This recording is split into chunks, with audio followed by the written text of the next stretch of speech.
Kawhi Leonard is currently having one of the best seasons of his career, and not many people are really talking about it. This is unsurprising because Kawhi is a low-key guy. He plays for the Clippers, who are considered second fiddle to the Lakers right now, and he's also playing with Paul George, who's one of the most polarizing players in the NBA right now.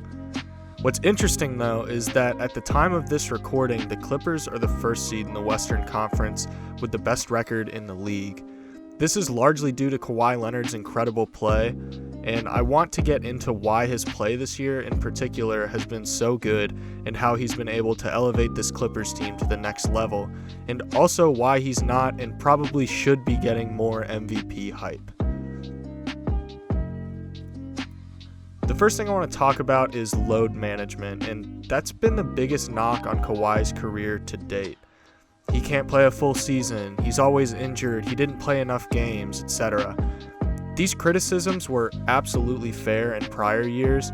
Even last year with the Clippers, he missed 15 games, and even though he put up really good stats, the narrative wasn't really there for him to win MVP. He was sitting and resting on back-to-backs, the Clippers weren't clicking, and they had some rumored locker room issues, and it just wasn't the year for Kawhi Leonard to mount an MVP campaign.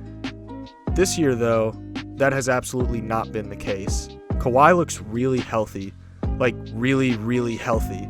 Probably the healthiest he's been since his injury with the Spurs. Through the season so far, he's only missed 2 games due to injury purposes. The other 2 games that he's missed have been due to health and safety protocols, which were ultimately out of his control. It seems that Kawhi is actively fighting the load management narrative this year, and his play has been nothing shy of what we've come to expect from Kawhi Leonard on a night-in, night-out basis.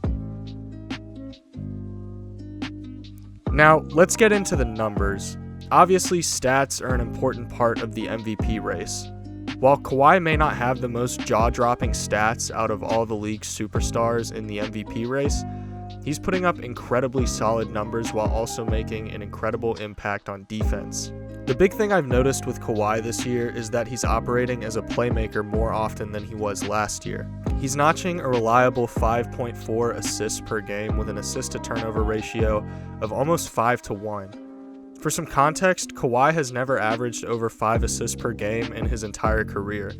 It's clear he's taken it upon himself to take on some of the playmaking load, since they don't really have a clear point guard right now, and so far, it's been working. This is also the second best three-point shooting season of his entire career. He's sinking shots from beyond the arc at a 41% clip, and if the season were to end right now, he would become a member of the 50-40-90 club, which, as we all know, is a fairly difficult feat to accomplish.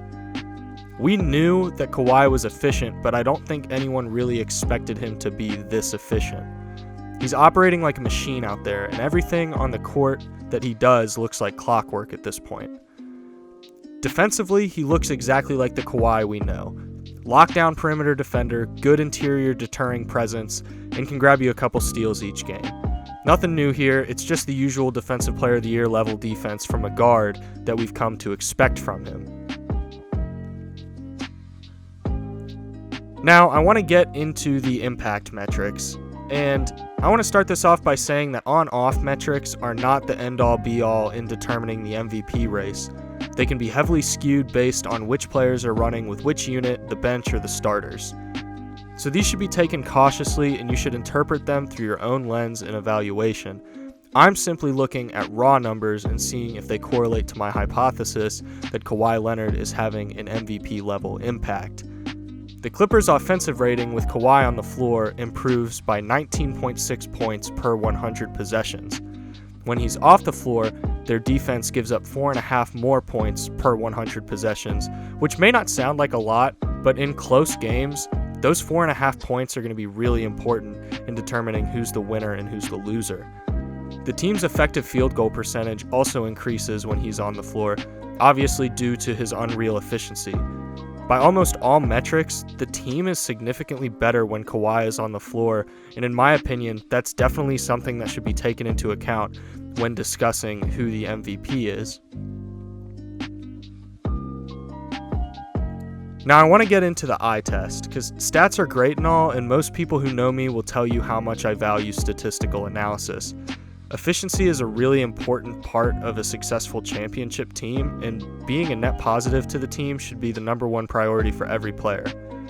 So it's really nice when you find a player like Kawhi that's not only fun to watch, but also a positive asset to the team on the stat sheet. Kawhi Leonard is extremely good, and just watching him will tell you that. It's almost funny watching Kawhi play sometimes because there's no unnecessary movement in his game. It's literally only essential movements. No crazy dribble moves, no step backs. It's all, hey, I need the following sequence to get open, execute required movements. And next thing you know, he just threw down a dunk on your head. Now, he doesn't throw down fancy dunks or anything. He's not doing windmills. He's not doing 360s. He's not cocking it back and yamming it. He doesn't cross you up. He just does whatever move will most effectively get him the highest percentage look. And that's what I love about Kawhi. There's no celebration. There's no showboating. There's no theatrics. It's strictly basketball. There's not another player in the league who is more strictly basketball, save for a very select one or two other players. So why is Kawhi not getting the hype that he deserves? Well, it's probably mainly because the Clippers are the little brother in LA right now.